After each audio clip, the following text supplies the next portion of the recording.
Bonjour, Yann Alexander. Bonjour. Pourquoi vous êtes là? Parce que je donnais un concert chez Anne-Elisabeth Hamel, qui est une peintre, artiste, plasticienne, vraiment accomplie à Montrouge. Et donc c'était la deuxième fois que je chantais chez elle dans le cadre des journées ateliers portes ouvertes des artistes. Et c'est vrai qu'en plus, j'ai connu Anne-Elisabeth Hamel à l'association Au Village à Massy. C'est toute une époque, on fait partie, elle et moi, de ce qu'on appelle la monnaie libre, la June. Voilà. Nous avons été très attentifs à la question des artistes et du spectacle vivant à l'époque des confinements, du pass sanitaire, tout ça. Et donc voilà, il y a eu cette connexion qui est restée, cette fidélité. Et donc elle m'a proposé pour la deuxième fois de venir chanter et je l'ai fait de bonne grâce, entre d'autres dates. Voilà. Qu'est-ce qu'il avait de particulier ce concert par rapport aux autres?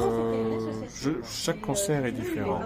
Chaque concert est différent. Je préfère chanter dans une salle où il y a 150, 200, 300 places. Hein, évidemment, les années qui viendront, je jouerai de moins en moins chez l'habitant. C'est une période de ma vie où j'ai beaucoup chanté chez l'habitant, notamment pendant le Covid. Mais il n'y a rien de plus incroyable que de chanter sur une scène surélevée avec du monde devant soi et dans une entre guillemets vraie salle et avec une vraie régie, vrai son, vraie lumière.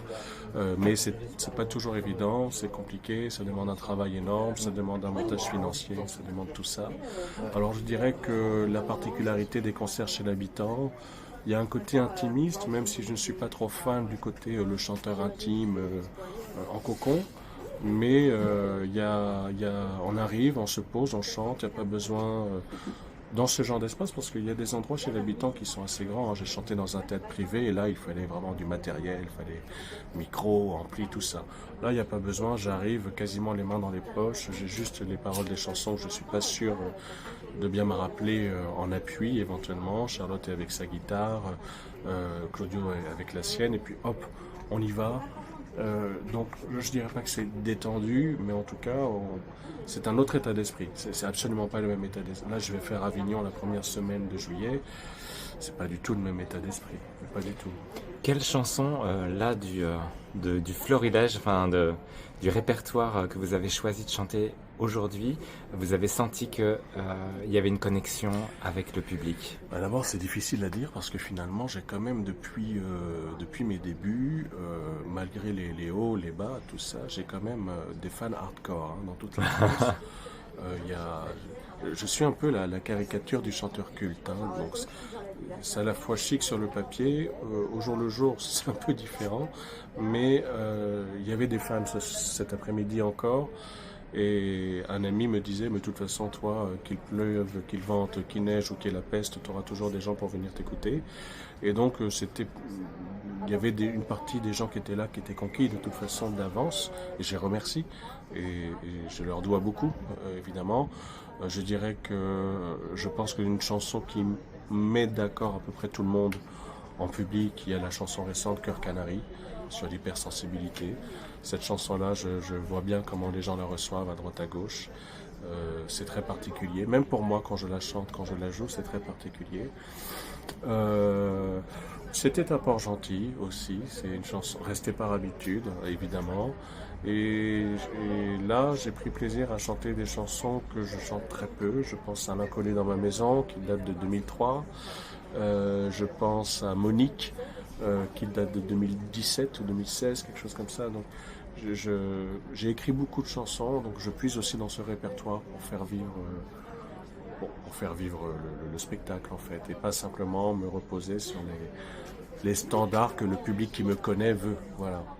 Est-ce qu'il y a eu un moment de surprise qui s'est pas passé comme d'habitude ou qui a été qui n'est jamais arrivé pendant ce concert? Alors, il y a toujours des choses atypiques qui se passent. Alors là, ce qui était vraiment très très drôle, c'est quand Charlotte Grenat et moi nous avons interprété PCV Donc sa chanson, là pour elle, le coup, c'est elle qui a écrit le texte et la musique. Et PCV, l'année dernière, nous l'avons fait. Cette chanson qui parle de est-ce qu'il y a quelqu'un là-haut dans l'univers. Donc c'est des questions aussi de soucoupe volante, d'aliens, de tout ça. Et elle dit à un moment donné, est-ce qu'il y a quelqu'un là-haut, comme un écho. Et à ce moment-là, quelqu'un a sonné sur l'interphone, une personne qui était en retard pour le spectacle, pile poil à ce moment-là. Donc bon voilà, pour les gens qui disent qu'il n'y a pas de hasard, c'est les signes qu'ils prennent volontiers. Voilà, j'ai trouvé ça rigolo, mais honnêtement, là tout à l'heure, il y a rien eu de négatif. Il n'y a rien de négatif et d'ailleurs, avec Charlotte, nous avons chanté Les gens qu'on aime à Massy vendredi dernier. C'était pareil, c'était très très plaisant, très plaisant. L'ambiance était, on avait vraiment créé une bulle d'énergie positive, j'ai envie de dire. Et j'espère pouvoir recréer ça mercredi prochain à la librairie Publico, où je vais chanter dans Catherine Ribeiro. Et puis vendredi prochain à Massy, à nouveau, où je vais encore chanter Catherine Ribeiro, mes chansons. Et je vais partager la scène avec Pascal Berthelot et Jacques Bougnard, qui eux vont interpréter une autre icône de la chanson contestataire des années 70, qui s'appelait François Béranger. Donc ça va être deux autres dates intéressantes avant de faire Avignon cet été avec la pièce Confession d'un vampire sud-africain. Yann Alexander, j'ai l'impression que plus ça va et plus vous aimez jouer sur les paradoxes et avec votre public. La chanson par exemple Je t'aime quand tu n'es pas là, qui donne à penser à chacun d'entre nous, joue beaucoup sur ce paradoxe et ce jeu que vous instaurez de plus en plus. Vous seriez pas un peu joueur Oui, un peu sadique, un peu pervers.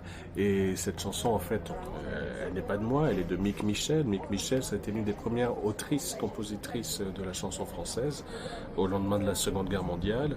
Après, elle s'est tournée vers l'art contemporain, la sculpture, tout ça. Mais c'était une femme géniale. Et cette chanson, je la trouve géniale. Et cette chanson, j'aurais pu l'écrire, en fait. Donc c'est pour ça que je la chante. Un peu de bruit. Là-haut, là, c'est Voilà. bon, là. Là-haut, écoute. Mais oui, c'est pour ça que je chante cette chanson. Effectivement, c'est parce que personnellement, elle me sied. Et c'était un petit clin d'œil aussi à la chanson, parce que de toute façon, je fais partie... alors j'étais agréable, c'était très drôle, parce que il y a une personne qui est arrivée tout à l'heure qui ne savait pas qu'elle venait me voir.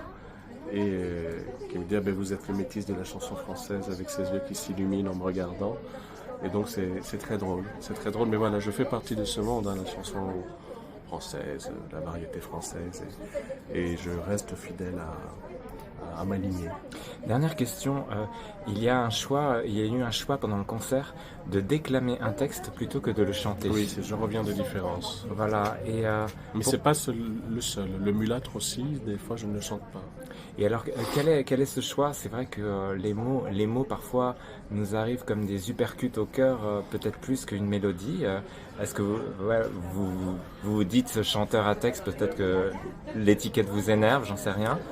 Là, ça c'est sûr que je n'aime pas les étiquettes, mais disons que on en discutait avec Charlotte tout à l'heure, je me sens davantage un artiste complet et pas simplement un chanteur. C'est vrai que je fais pas de danse par contre, hein, mais je fais du théâtre, je fais De la politique, Non, pas trop. au sens noble. Alors au sens noble, c'est-à-dire du militantisme, mais enfin je veux dire, je suis pas affilié à un parti politique. Oui, voilà, c'est ça. Non, Sans partisanerie. non, surtout pas. Non, je suis occupé à beaucoup de choses. Et puis je suis un artiste complet par nécessité. Le métier s'est beaucoup dégradé. C'est très très difficile. J'ai gagné beaucoup d'argent et puis des fois j'étais vraiment sur la corde raide. Et il faut avoir un entourage avec soi. Sinon, si on n'a pas d'entourage, ne serait-ce déjà que moral, c'est pas la peine. C'est trop dur. Moi, je m'étonne, au bout là encore maintenant, d'avoir des gens qui viennent comme ça, même quelles que soient les jauges, que des gens viennent. C'est quelque chose, je sais que c'est pas acquis parce qu'il y a beaucoup de gens qui au fur et à mesure, tout doucement, ont abandonné et ont lâché dans la chanson. Beaucoup. Il y a ma volonté, mais il faut aussi qu'il y ait un répondant en face. Donc quand je fais le choix de ne pas chanter un texte qui est une chanson de base, c'est c'est l'homme de scène dans sa complétude qui le fait. C'est-à-dire que c'est le luxe que je me donne de m'affranchir de certains codes et de me dire, parce que ça se fait pas trop de convertir ce qui est une chanson en poésie. Normalement, ça ne se fait pas trop. Comme d'ailleurs pendant longtemps ça ne se faisait pas de transformer une poésie en chanson puisqu'on estimait que la poésie était déjà musicale. Et c'est des gens comme Jean Ferrat justement qui ont mis en chanson justement beaucoup de poètes, Véronique Pestel aussi avec Louise de Villemorin. Voilà, c'est la liberté de l'artiste complète et de surprendre et aussi de proposer de temps en temps des moments de respiration parce que c'est pas facile pour les gens d'assimiler et une mélodie et un texte. Donc de temps en temps, simplement un texte, c'est une respiration et pour moi et pour le public. Et c'est une adresse, une apostrophe aussi au cœur de chacun, Oui, probablement. qui est dépouillé et qui va Oui, peut-être oui. plus directement au cœur finalement. Ben, là, voilà, exceptionnellement, pour une fin de spectacle, je ne voulais pas finir sur une chanson et ni sur un rappel. Et j'ai voulu finir avec Je reviens de différence. Et ça a marché. Merci.